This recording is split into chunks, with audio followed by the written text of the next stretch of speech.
For anyone who's been following me for a while knows that every year I love a good experiment. It's usually something that I've never grown before. Hi. But this year it was the Christmas dinner bed. And I'm going to chalk this one up to experience.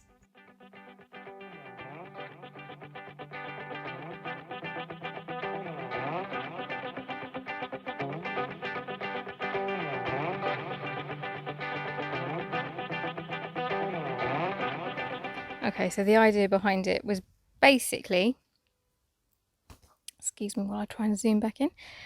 Yeah, it was just to get all of the vegetables that I love eating with my Christmas dinner and stuff them all into one bed, which might have worked had the bed been bigger, maybe like this size. Excuse me. Okay, but as you can see, this bed is perhaps, and when I say perhaps I mean is definitely too small for cauliflower, Brussels sprouts, broccoli, peas, parsnips, carrots and potatoes. Oh yes, they are all in there. Just.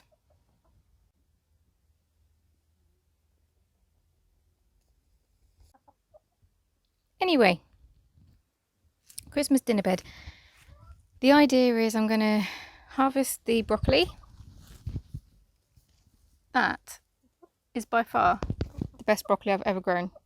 They're usually teeny tiny little florets that the slugs get to before I can get anywhere near. So yeah, we're going to harvest those, tidy up the leaves, and hope get some light under here, which is where the parsnips and my one carrot is hiding. Honestly, I don't know what I was thinking. And then these poor potatoes that are squished at the back. The peas have done well though. So it's not all bad.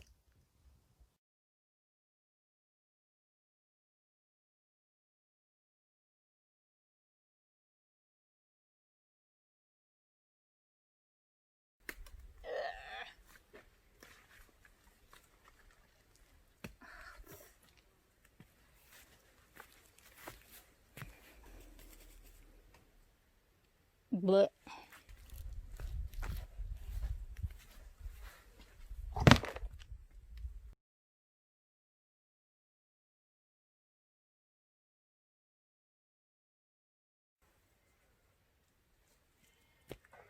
Oh, no, no, nope. Just nope. I can't believe it. Luna's nowhere to be seen, and I just saw a little lizard dart from there to there. Right, I will say this again. If anybody wants to have a Christmas dinner bed, by all means do. It's fun. But make sure you have enough room, because this is a whole lesson in spacing that I probably will not learn. Hello you're too late. Nah. Anyway, I've thinned out the brassicas, harvested the broccoli, thinned out the bottom of the peas a little bit so that you may or not be able to see my 1, 2, 3 parsnips and 1 carrot, which are not going to do anything in time for Christmas, but I'm going to leave them there just to see how well they do. The potatoes I had to hack right back, which it could be the end of them to be honest, but I couldn't risk blight, so it's done. It's all tidied and mulched, and now I'm going to cover the brassicas up again because, as you saw, a little cabbage white came along to say hello and goodbye. Have you seen something, Luna? Just let us have one lizard with a tail, for goodness sake. You didn't get it? Ah, well.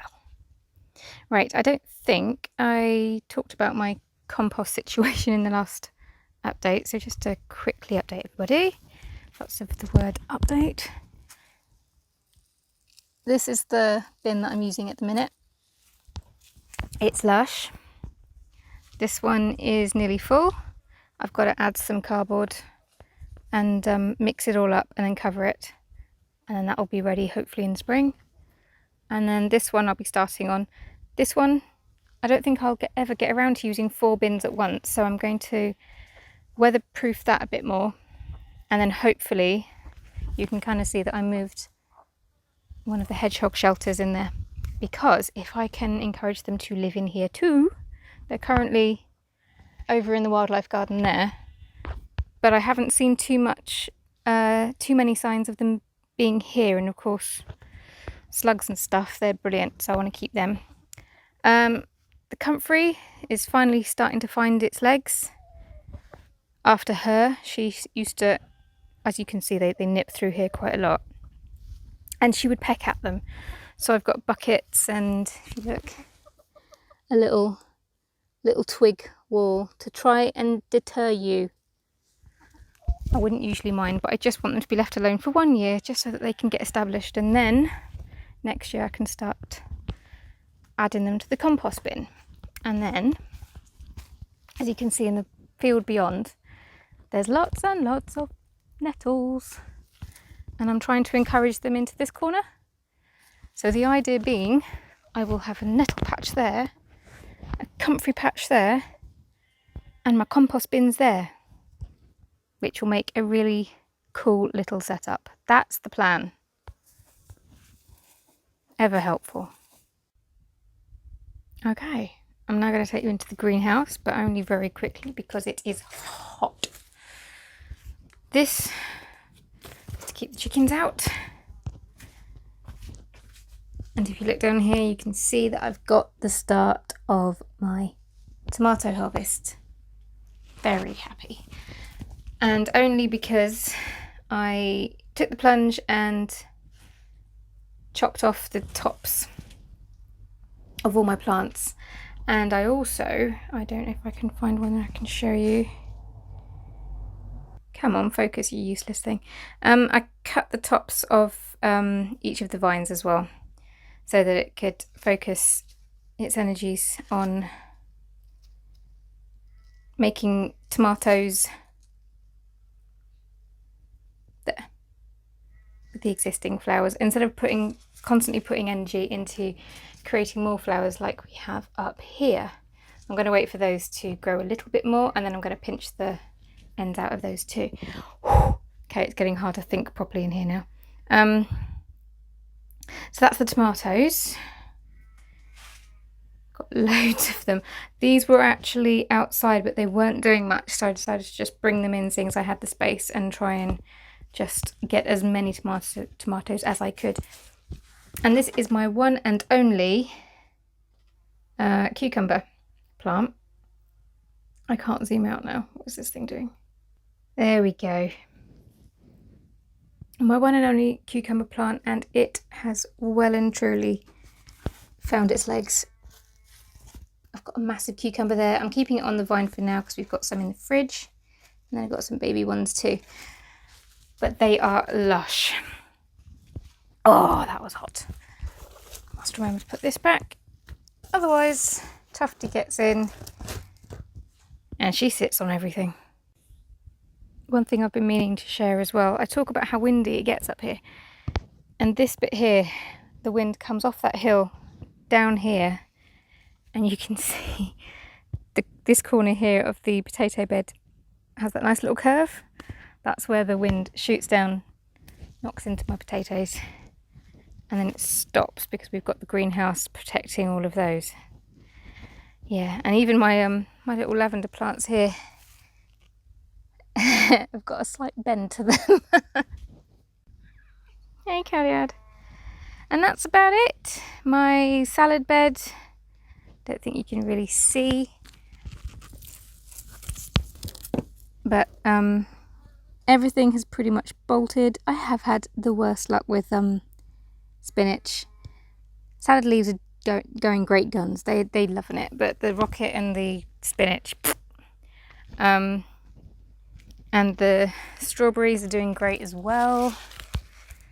They've needed constant thinning out because they are just prolific, aren't they, Loon? And I've had so many runners create little extra plants. I think I counted 21 or 27, something like that, and I've got some more over there as well.